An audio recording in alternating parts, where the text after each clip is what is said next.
എല്ലാവർക്കും നമസ്കാരം.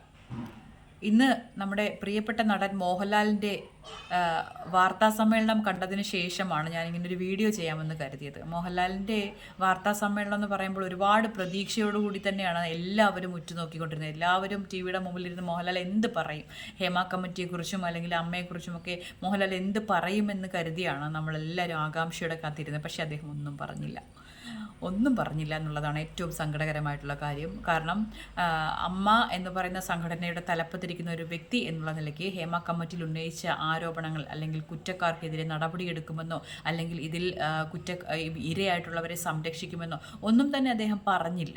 അതാണ് ഏറ്റവും വളരെ സങ്കടകരമായിട്ട് തോന്നുന്നത്. കാരണം അദ്ദേഹം ആരെയോ പ്രൊട്ടക്റ്റ് ചെയ്യാൻ ശ്രമിക്കുന്ന പോലെയും അദ്ദേഹത്തിന് കൂടുതലൊന്നും തന്നെ ഇതിനെക്കുറിച്ച് അറിയില്ല എന്നും കോടതിയുടെ പരിഗണനയല്ലേ എന്നൊക്കെ ഉള്ള രീതിയിൽ അദ്ദേഹം ഇങ്ങനെ തടുതപ്പാൻ ശ്രമിക്കുകയായിരുന്നു. അവസാനം അദ്ദേഹം മാധ്യമങ്ങളോട് ഹംബ്ലി റിക്വസ്റ്റ് ചെയ്യുമായിരുന്നു.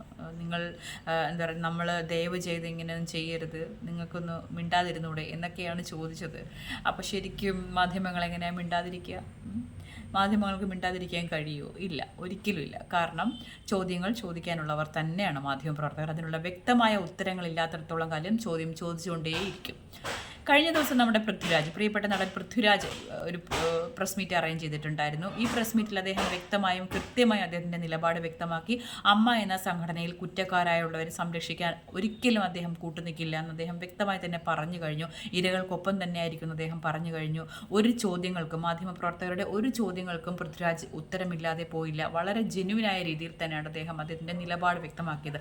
അത്തരം ആർജവമാണ് ശരിക്കും ഒരു നടൻ, ഒരു ആക്ടർ അല്ലെങ്കിൽ ഒരു പ്രസ്ഥാനത്തിൻ്റെ തലപ്പത്തിരിക്കുന്ന വ്യക്തി എന്നുള്ള നിലയ്ക്ക് മോഹൻലാലിൽ നിന്നും പ്രതീക്ഷിച്ചത്. പക്ഷേ ആ പ്രതീക്ഷകളൊക്കെ തന്നെ വെള്ളത്തിൽ വരച്ച വര പോലെയായിപ്പോയി. മോഹൻലാൽ ഒരിക്കലും ഇത്തരത്തിൽ തടുതപ്പാൻ ശ്രമിക്കുന്ന ഒരു രീതി അദ്ദേഹം ശരിക്കും പറഞ്ഞു ഞാൻ നിന്ന് വിയർക്കുന്ന പോലെയാണ് നമുക്ക് ഫീൽ ചെയ്തത്. നമ്മൾ സിനിമയിലൊക്കെ കാണുന്ന മാസ് ഡയലോഗും പഞ്ച് ഡയലോഗും ഒന്നും തന്നെയല്ല അദ്ദേഹം നേരിട്ട് ക്യാമറയ്ക്ക് മുന്നിൽ വന്നപ്പോൾ എന്നുള്ളതും കൂടി വ്യക്തമായി കഴിഞ്ഞു. ഡയലോഗൊക്കെ കൊടുത്തു കഴിഞ്ഞാൽ നല്ല വൃത്തിയായിട്ട് പറയുമെങ്കിലും വാക്കുകളില്ലാതെ പതറിപ്പോകുന്ന ഒരു മോഹൻലാലിനെയാണ് കണ്ടത്. അദ്ദേഹം മീഡിയയുടെ മുമ്പിൽ ഒന്നും തന്നെ പറഞ്ഞില്ല എന്നുള്ളത്. അദ്ദേഹം ആരെയൊക്കെയോ പ്രൊട്ടക്റ്റ് ചെയ്യാൻ ശ്രമിക്കുന്നു, ആരെയൊക്കെയോ സംരക്ഷിക്കാൻ ശ്രമിക്കുന്നു. കൂടുതൽ ചോദ്യങ്ങൾ മാധ്യമപ്രവർത്തകരുടെ ഭാഗത്തു നിന്ന് ഉണ്ടായിക്കഴിഞ്ഞാൽ അദ്ദേഹത്തിന് കൂടുതൽ എന്തെങ്കിലുമൊക്കെ പറയേണ്ടി വരുമെന്നുള്ളൊരു ഫീലായിരുന്നു. അപ്പോൾ എന്തായാലും വരും ദിവസങ്ങളിൽ ആരൊക്കെയായിരിക്കും ഈ പ്രമുഖർ എന്ന്, അല്ലെങ്കിൽ പവർ ഗ്രൂപ്പ് ഉണ്ടോ എന്നുള്ള ചോദ്യത്തിനൊക്കെ അദ്ദേഹം ഒന്നും തന്നെ പറഞ്ഞില്ല. പവർ ഗ്രൂപ്പില്ല, അദ്ദേഹത്തിന് അറിയില്ല ഇങ്ങനൊരു സംഭവം ഉണ്ടോ, എന്താണ് പവർ ഗ്രൂപ്പ് എന്നൊക്കെയാണ് അദ്ദേഹം ചോദിച്ചത്.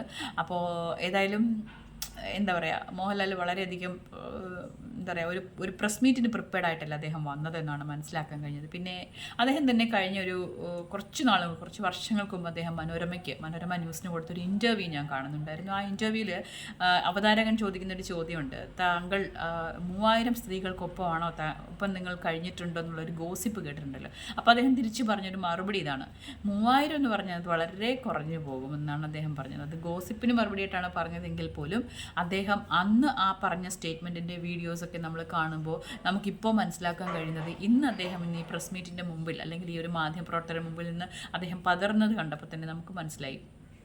ഏതായാലും ഈ ചോദ്യത്തിനൊന്നും, മാധ്യമപ്രവർത്തകരുടെ ഒരു ചോദ്യത്തിനും അദ്ദേഹത്തിന് വ്യക്തമായ ഉത്തരം പറയാൻ കഴിയില്ല. കാരണം ഇത്തരം തെളിവുകളും അല്ലെങ്കിൽ പലരും മുന്നോട്ട് വന്നാലോ എന്നുള്ളതൊക്കെയാണ് അദ്ദേഹം ആലോചിച്ചുകൊണ്ടിരുന്നത്. അതുകൊണ്ട് തന്നെ അദ്ദേഹത്തിന് വ്യക്തമായി തന്നെ മറുപടി പറയാൻ കഴിഞ്ഞില്ല എന്നുള്ളതാണ് ഏറ്റവും വലിയ ഒരു യാഥാർത്ഥ്യം. ഏതായാലും എൻ്റെ ഈ വീഡിയോ ഇഷ്ടപ്പെട്ടിട്ടുണ്ടെങ്കിൽ നിങ്ങളെല്ലാവരും ലൈക്ക് ചെയ്യുക, കമൻറ്റ് ചെയ്യുക, തൊട്ടടുത്ത് കാണുന്ന ബെല്ലൈക്കൺ ഒന്ന് അമർത്തുക. ദിസ് ബിലു അനിറ്റ്സൺ സൈനിങ് ഓഫ് ഷീ ന്യൂസ്.